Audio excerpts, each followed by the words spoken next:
Hola, ¿cómo están? Espero que estén muy bien.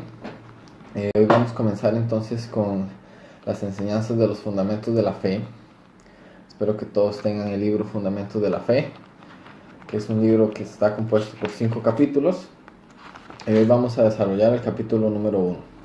Este libro, recuerden que cada uno de ustedes tiene su propio libro, entonces es importante que lo llene con sus datos, que lo haga suyo, que lo lea. Y lo importante es avanzar con la enseñanza y con el desarrollo del libro, y espero que las palabras que sean aquí enseñadas sean de mucho provecho para sus vidas. El primer capítulo, el capítulo número 1, tiene por título La vida y la obra de Jesús. En Juan 14:6 Jesús dijo: Yo soy el camino y la verdad y la vida. Nadie viene al Padre sino por mí. Jesucristo realmente es el camino verdadero y el camino que nos lleva a una vida abundante. Y es importante entender, antes de cualquier cosa, entender quién es Él y quién es Él para nuestra vida.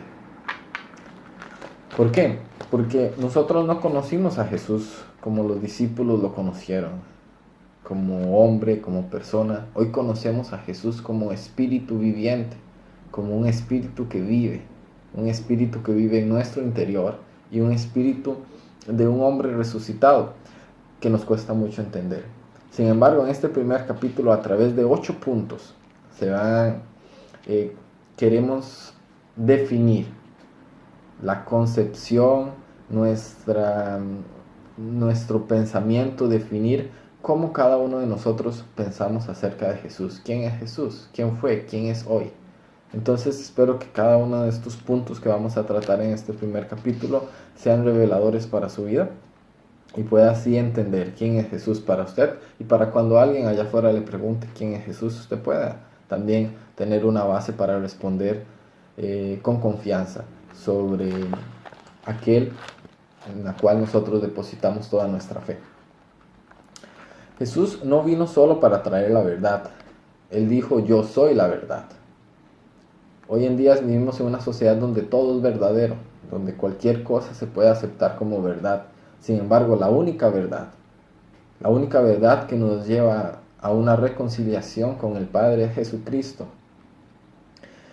Para recibir esta vida tenemos que conocerlo. ¿Quién es Él? ¿De dónde vino? Lo que Él habló, lo que Él hace y dónde Él está. En Juan 17:3 Jesús dijo: y esta es la vida eterna, que te conozcan a ti, el único Dios verdadero, y a Jesucristo, a quien has enviado. Muchas veces nos preguntamos qué es la vida eterna. Sin embargo, este versículo es claro: y esto es la vida eterna, que te conozcan a ti, el único Dios verdadero, y a Jesucristo que has enviado. Hoy vivimos una vida eterna conforme nosotros en nuestro interior estemos deseosos de conocer al único Dios verdadero y de recibir a Jesucristo como el Salvador a quien Él envió para reconciliarnos con Él y para amarnos eternamente. Entonces hoy, este primer capítulo es para que despierte dentro de su corazón el deseo de conocer más de Jesús, el deseo de saber más cómo Él vivió, cuál es el propósito de la vida de Él, y así nosotros, como dice la palabra, como imitadores de Dios, podamos también aprender de este gran maestro que es Jesucristo y poder vivir una vida conforme Dios quiere que nosotros vivamos. En cada uno del manual, a lo largo del manual, se van a aparecer cuadros como este que dice lectura adicional. Es importante entonces que en su intimidad con Dios, en sus momentos de estar solo, realice esta lectura adicional y pueda complementar las palabras y las explicaciones bíblicas que en este manual de fundamentos de la fe aparecen. Entonces lo invito a que se comprometa para hacer todas esas lecturas adicionales y pueda así también tener más base bíblica sobre los temas que van a ser tratados. Empezando entonces el primer punto: Jesús existió antes de todas las cosas. En Juan 1, muy poéticamente, como si fuera una poesía, la palabra dice: en el principio ya existía la palabra estaba con Dios y Dios mismo era la palabra. La palabra estaba en el principio con Dios. Por ella fueron hechas todas las cosas. Sin ella nada fue hecho de lo que ha sido hecho. Dios creó todo a través de su palabra. Y esa palabra, esa acción, luego dice que se hizo carne. Que luego dice que y la palabra se hizo carne y habitó entre nosotros. Luego dice que Jesucristo entonces es esa palabra. Es la palabra de Dios. Es la acción de Dios. Las palabras manifiestan acciones. Las palabras manifiestan el deseo y la voluntad de hacer las cosas. Y eso fue lo que hizo Dios. Dios, el perfecto creador omnipotente de todo el universo, a través de su palabra, manifestó la esencia de Jesucristo. Jesucristo es vida a través de la palabra. Hay una parte en la Biblia que dice que la boca habla de lo que está lleno en nuestro corazón. Dios habló de lo que estaba lleno de su corazón, que era su Espíritu Santo, y a la hora de hablar surgió Jesucristo como esa palabra viva, como esa palabra que nace del corazón de Dios. Y hoy nosotros, si estamos llenos de Dios, también nuestra boca tiene que hablar esas palabras, tiene que manifestar ese Jesús que habita en nuestro corazón. Todos nosotros comenzamos nuestra vida cuando somos engendrados en el vientre de nuestra madre. Antes no existíamos, pero así no fue con Jesús. Él existía mucho antes de nacer en Belén, no como hombre, sino como el Verbo de Dios. Jesús existió siempre. Jesús no existió solo cuando María lo dio a luz. No existió solo en el vientre de su mamá. Jesús existió siempre, desde el principio. Él es el principio y el fin. Él es eterno. Él es Dios. Entonces no tiene ni principio ni fin. Lo eterno perdura para siempre. Existió, existe y existirá. El punto número 2. Jesús era el verbo eterno, la palabra que se hizo carne humana. Fue lo que hablamos hace un momento, que esta carne habitó entre nosotros y vimos su gloria. La gloria que corresponde al unigénito del Padre, llena de gracia y de verdad. Esta palabra unigénito, si alguno no sabe lo que significa, lo ha escuchado mucho tal vez, unigénito quiere decir único y primer hijo de Dios. Primogénito quiere decir primer hijo. Unigénito quiere decir único y al mismo tiempo primer hijo de Dios. Entonces, único y exclusivo y primero hijo de Dios es Jesucristo. Esta palabra que está en Filipenses 2, 6 y 8, en la página 4, me gusta mucho. Dice, quien siendo en forma de Dios, no estimó el ser igual a Dios como cosa a que aferrarse, sino que se despojó a sí mismo y tomó forma de siervo y se hizo semejante a los hombres. Y estando en la condición de hombre, se humilló a sí mismo y se hizo obediente hasta la muerte y muerte de cruz. Esta palabra describe una esencia de la naturaleza de Jesucristo que a veces nos cuesta mucho entender. Sin embargo, debemos aprender mucho que es el despojarse de la naturaleza que Él era. Aquí la palabra dice que Jesús, siendo Dios, se despojó de esa divinidad, o sea, se negó a vivir esa condición de ser Dios para convertirse en un objeto de su propia creación, o sea, de un ser humano.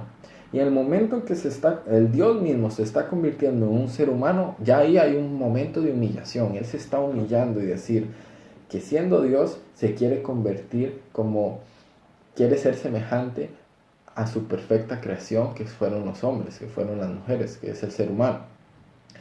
Y una vez siendo hombre, Él no quiso tampoco ser Dios. Él también se humilló delante de Dios, siendo obediente y permitiendo ser juzgado, permitiendo ser condenado hasta llevarlo a una muerte y muerte de cruz.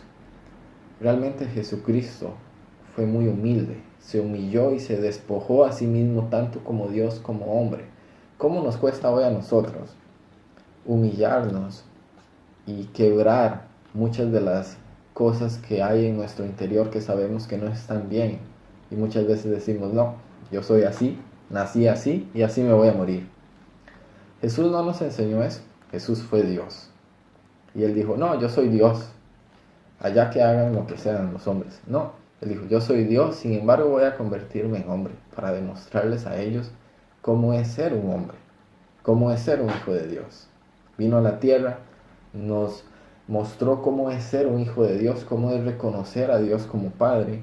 Y además dijo, ahora voy a despojarme de este cuerpo humano, voy a ser obediente a la voluntad que Dios tiene para mí y voy a morir. Voy a morir por la salvación de todos ellos, por la salvación mía, por la salvación suya. ¿Cómo nos cuesta a nosotros entender esta parte de humillarnos y decir, yo reconozco que algo está mal, yo reconozco que tengo una actitud que va en contra de lo que Dios quiere para mi vida y que también está afectando a las personas que me rodean?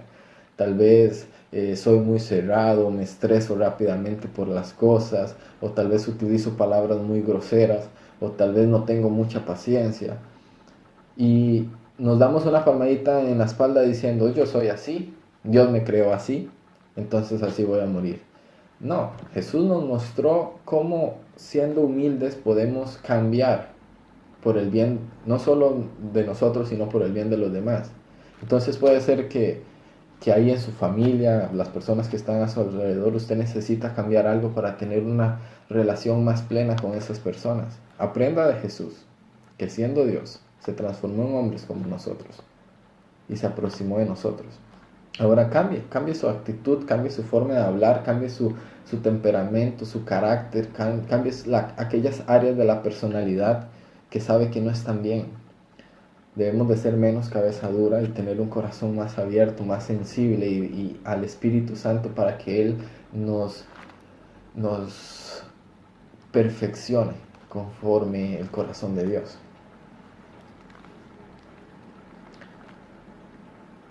Aquí la palabra en el final de la página 4 dice, la humillación de Jesús no comenzó en la cruz, sino comenzó en Belén de Judá. Maravilloso Jesús. Exactamente. La humillación de Jesús no fue todo lo que lo llevó a la cruz. La humillación de Jesús comenzó cuando Él nació, porque nació un Dios como un hombre, siendo Él objeto de su propia creación. Punto número 3 de este capítulo. Él tuvo una vida perfecta e irreprensible. Una vida perfecta e irreprensible. En 1 de Pedro 2:22 dice, Cristo no cometió ningún pecado, ni hubo engaño en su boca. Y en Juan 8:29 dice, porque el que me envió está conmigo y no me ha dejado solo, porque yo hago siempre lo que a Él le agrada. Esto es la perfecta altura de madurez que Dios quiere que nosotros tengamos, que podamos decir que hacemos todo lo que le agrada al Padre. Sin embargo, Él sabe, Dios sabe, Jesús sabe que nosotros no somos perfectos. Por eso Él murió en una cruz sin pecado, llevando la culpa que nos tocaba a nosotros y destruyendo todo el castigo. Entonces, si no podemos ser perfectos e irreprensibles por nuestra propia fuerza, que lo hagamos por nuestra fe, creyendo en que Jesús merece lo mejor de nosotros todos los días. Jesús merece nuestra obediencia. Dios merece nuestra obediencia. Hoy en día creemos que ser obedientes a Dios es ser obedientes a la religión, cumpliendo con lo que la religión dice que hagamos. Sin embargo, no es así. Todos nosotros sabemos en nuestro interior cuando estamos haciendo algo que le desagrada al Padre, porque somos hijos de Él.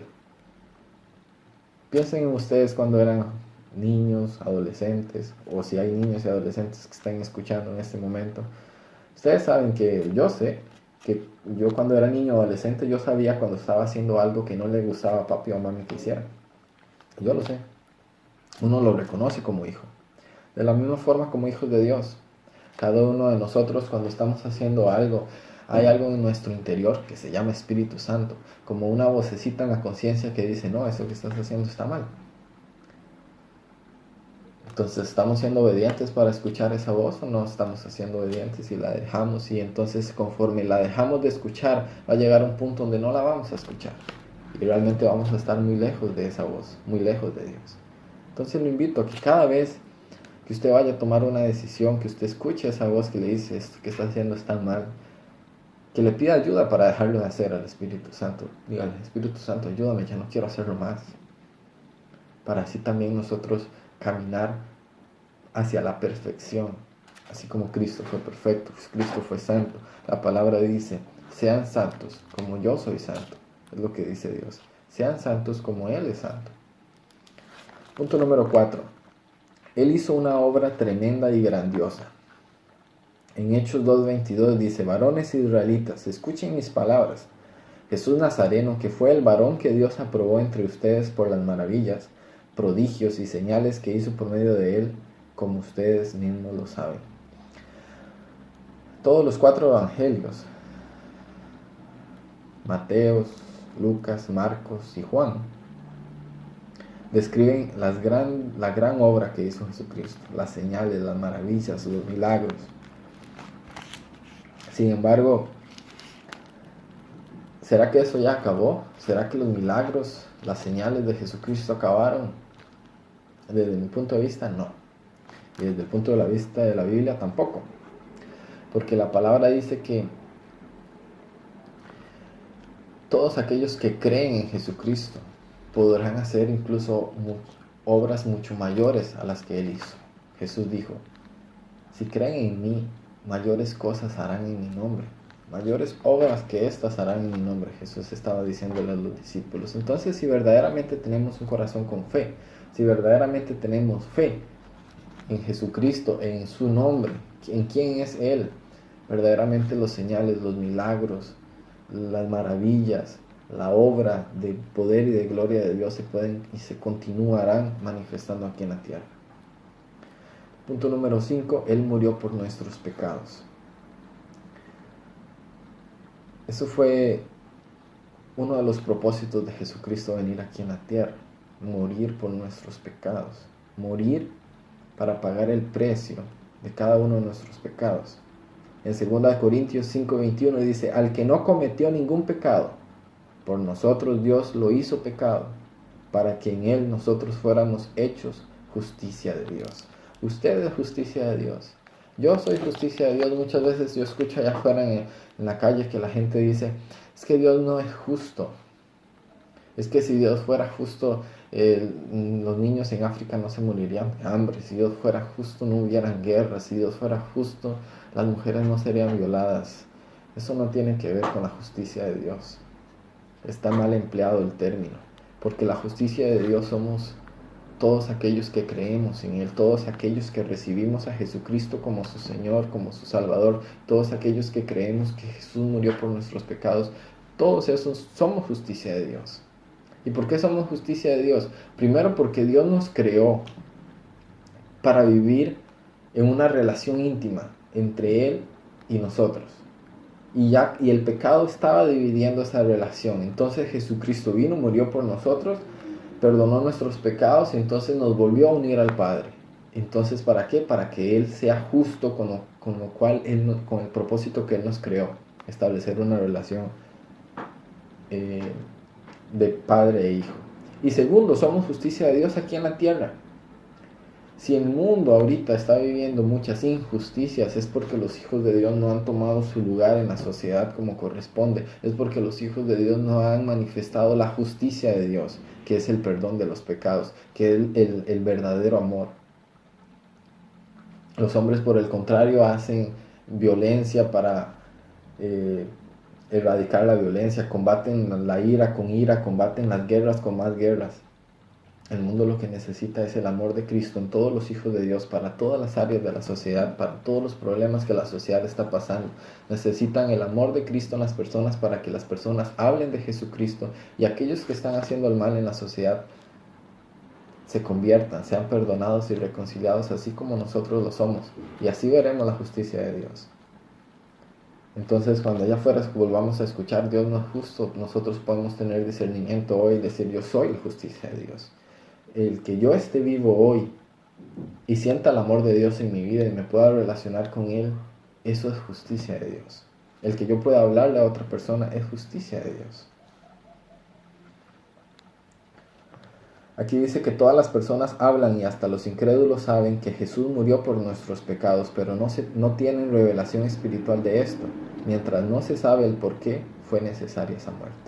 Esa muerte fue necesaria porque nosotros estábamos apartados de Dios. En Romanos 1:18 dice: la ira de Dios se revela desde el cielo contra toda impiedad y maldad de quienes injustamente retienen la verdad. Volvemos a lo mismo, no podemos ser injustos y retener la verdad. Si ya Jesucristo vive en nuestros corazones, debemos hablar de Jesús, debemos dar testimonio de que Él vive, de que Él tiene una segunda oportunidad para aquellos que cometieron errores, de que Él tiene un amor infinito, un amor incondicional para todos los que se sienten solos y abandonados.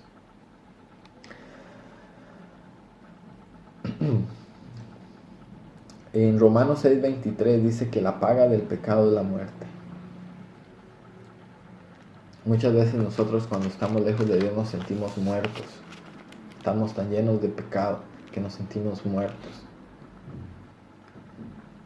Seamos conscientes, como hablé hace un momento atrás, que si estamos cometiendo algo que sabemos que no es de Dios, que sabemos que es desobediencia a Dios, vamos a traer muerte a nuestra vida.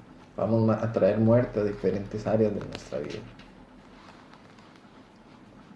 Entonces, si nosotros somos culpables delante de Dios, ¿cómo podemos tener paz con Él? Tenemos paz cuando entendemos que Jesús pagó nuestro castigo. El castigo que nos da paz estaba sobre Él. Jesús pagó toda nuestra deuda. Aleluya por eso. Ahora podemos tener paz con nosotros y con Dios. En Romanos 5:1 dice: así pues, justificados por la fe, tenemos paz con Dios por medio de nuestro Señor Jesucristo. La página 9. Romanos 5:1. Así pues, justificados por la fe, tenemos paz con Dios. Su fe, mi fe, nos justifica. ¿Qué quiere decir eso? Que si teníamos un castigo, que si teníamos una condenación, nuestra fe en Dios, nuestra fe en Jesucristo nos justifica para tener paz con Él, para tener reconciliación con Él. Entonces, si estás buscando paz, lo primero que debes de buscar es pedirle al Espíritu Santo revelación de la muerte de Jesucristo. Porque si entendemos que Jesús murió para justificar nuestros pecados y recibir la paz con nuestro Padre, entonces al momento de tener esa revelación vamos a encontrar la verdadera paz. No como el mundo la da, como dice Jesús, que Él no nos da paz como el mundo la ofrece, sino una verdadera paz, una paz que sobrepasa todo nuestro entendimiento. Punto número 6. Jesús resucitó. En 1 Corintios 15, 54 al 57 dice: y cuando esto que es corruptible se haya vestido de incorrupción, y esto que es mortal se haya vestido de inmortalidad, entonces se cumplirá la palabra escrita: devorada será la muerte por la victoria. ¿Dónde está, oh muerte, tu aguijón? ¿Dónde, oh sepulcro, tu victoria? Porque el pecado es el aguijón de la muerte, y la ley es la que da poder al pecado. Pero gracias sean dadas a Dios, de que nos da la victoria por medio de nuestro Señor Jesucristo. Jesús venció la muerte. Jesús nos dio esa victoria a nosotros, nos dio esa promesa de que después de morir nosotros también venceremos la muerte y resucitaremos junto con Él. El poder de la resurrección y la vida habitan en Jesús, y en el momento en que nosotros lo aceptamos, también ese poder habita en nosotros. En Romanos 8:11 dice que el mismo Espíritu que resucitó a Jesucristo entre los muertos habita en nosotros, y ese mismo Espíritu se revela con poder. Los invito a que lean muy detalladamente esas páginas, la página 10, la 11, la 13 y la 14, que explican bastante claro sobre la resurrección de Jesucristo, sobre que la resurrección de Jesucristo, en primer lugar, venció la muerte, significa victoria sobre la muerte. En segundo lugar, produce fe en Jesús. Nosotros no creemos en un Dios muerto, no creemos en que Jesucristo solo murió, creemos en que Él resucitó. Que verdaderamente nosotros creemos eso, creemos entonces que todas las promesas de la Biblia se cumplen para nuestra vida. Tenemos que tener discernimiento de que la resurrección produce fe en Jesús. también debemos de tener entendimiento de que la resurrección de Cristo es el fundamento de nuestra unión con Él. A través de su resurrección nosotros estamos unidos a Él. Y finalmente que la resurrección de Jesús es la base también de nuestra resurrección, de la promesa en que nosotros también vamos a resucitar y a vivir junto con Él eternamente. El punto número 7, Jesús fue exaltado. Filipenses 2, del 9 al 11, estoy en la página 15. Por lo cual Dios también lo exaltó hasta lo sumo y le dio un nombre que es sobre todo nombre, para que en el nombre de Jesús se doble toda rodilla de los que están en los cielos y en la tierra y debajo de la tierra, y toda lengua confiese que Jesucristo es el Señor, para gloria de Dios Padre. Esta palabra en Filipenses habla de que Dios exaltó a Jesucristo y le dio un nombre que está sobre todo nombre. No hay poder en ningún otro nombre aquí en la tierra. No ha existido otro nombre que no sea Jesús, al cual Dios le dio el poder. El poder de decir, Dios está con nosotros, Dios es nuestro Salvador. Entonces verdaderamente podemos decir nuevamente que toda rodilla se doblará y toda lengua confesará que Jesucristo es el Señor. Los hombres del tiempo de Jesús, incluso los sacerdotes judíos, juzgaron a Jesús como un criminal y lo despreciaron, pero Dios tenía un juicio totalmente opuesto a los hombres. Dios sabía que iba a exaltar a Jesucristo, que lo iba a resucitar de entre los muertos y lo iba a colocar en una posición donde nunca nadie más podrá llegar. Entonces, cuando pensemos en Jesucristo hoy, no pensemos en un Jesús que está colgado en una cruz. No visualicemos que Jesucristo, pobrecito, murió en una cruz, está ahí con heridas. No, Jesús hoy vive, pero vive lleno de gloria, vive como rey, vive como un rey. Por eso la palabra dice que Él es el Rey de Reyes y el Señor de Señores. Hoy Jesucristo, la palabra, solo del hecho de decir Jesús, manifiesta poder, manifiesta la gloria de Dios. Entonces, cuando visualicemos a Jesús, no lo visualicemos colgado en una cruz, en un madero, porque Él ya no está ahí. Muchas veces yo veo imágenes de Jesús colocado en una cruz y mostrando ese momento en el cual Él murió. Sin embargo, he tenido revelación, y espero que ustedes también tengan revelación, de que cuando pensamos así de nuestro Dios, pensamos solo en la parte que Él perdona nuestros pecados, pero no pensamos en la parte de poder, y la parte de poder se manifiesta cuando Él resucitó. Entonces a mí no me gusta visualizar a Jesús colgado en una cruz, como se ve a veces en esculturas o imágenes. Me gusta pensar en Jesús como vivo, como un hombre, como una persona que está sentada a la derecha del Padre y que nos guarda, nos protege, y que a través de su Espíritu Santo puedo tener comunión con Él. Me gusta pensar en un Jesucristo que vive, que puedo encontrarme con Él, que puedo cerrar los ojos y lo visualizo abrazándome, guiándome, tomándome de la mano y ayudándome a enfrentar el día a día. Me gusta pensar en un Jesucristo vivo, no en un Jesucristo agonizante, ni un Jesucristo que esté muerto. Me gusta imaginar y pensar en un Jesucristo vivo, no en un Jesucristo exaltado por Dios. Y los invito también a que cambien esa manera de pensar de Jesús, no como alguien que esté agonizando, que esté muriendo, sino como alguien que está vivo. Y el punto número 8, Él volverá. Aquí hay muchas, en estas últimas páginas, 17 y la 18, hay varios versículos que definen muy bien sobre la segunda venida de Jesucristo, que Él regresará. ¿Por qué Él va a venir? El Jesucristo que hoy está en los cielos, Él va a venir aquí nuevamente a la tierra y va a reinar sobre este mundo. Entonces, en todos estos versículos que están acá, Jesucristo vendrá. En Mateo 24:30 dice: entonces aparecerá en el cielo la señal del Hijo del Hombre, y todas las tribus de la tierra se lamentarán y verán al Hijo del Hombre venir sobre las nubes del cielo con gran poder y gran gloria. Amén. Amén. Que nuestros ojos y nuestras generaciones consigan ver a Jesucristo venir desde los cielos para reinar acá en esta tierra. Porque si nosotros creemos de que Jesús fue levantado de la tierra hacia los cielos y que Él vive, también debemos de creer de que Él vendrá, porque su palabra dice, Él habló mucho, y todos estos versículos que están en estas últimas 2 páginas fundamentan que Él vendrá. Entonces cuando alguien dice, Jesús va a venir aquí a la tierra, sí, y nosotros podemos verlo en todos estos versículos que están acá, y los invito a que ustedes lo lean en casa. En Apocalipsis 22:20 dice, ciertamente vengo pronto. Amén. Ven, Señor Jesús. La venida de Jesucristo está pronta. La venida de Jesucristo a este mundo está cada vez más próxima. Así que verdaderamente seamos prudentes conforme a nuestra manera de vivir. Y ahora en media hora acabé de resumir la vida de Jesucristo. Sin embargo, debemos leer nuevamente este capítulo, debemos entender verdaderamente cada uno de los puntos y aprender junto con Él cómo Él quiere que nosotros vivamos.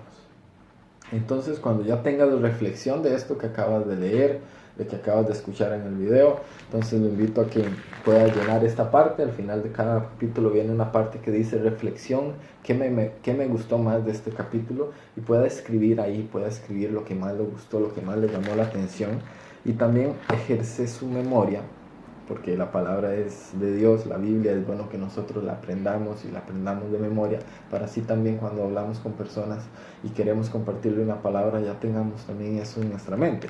Y entonces viene un cuadrito también que dice memoriza lo siguiente.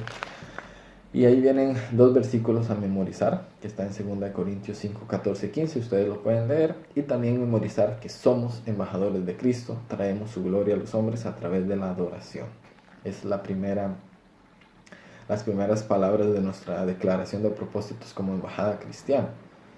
Y que verdaderamente este primer capítulo y este estudio de fundamentos de la fe que están empezando lo puedan acabar, puedan cada vez invitar a más personas. El video va a estar disponible. Si alguien no tiene el libro de los fundamentos de la fe, le pueden dar uno, y que las personas tengan acceso al video.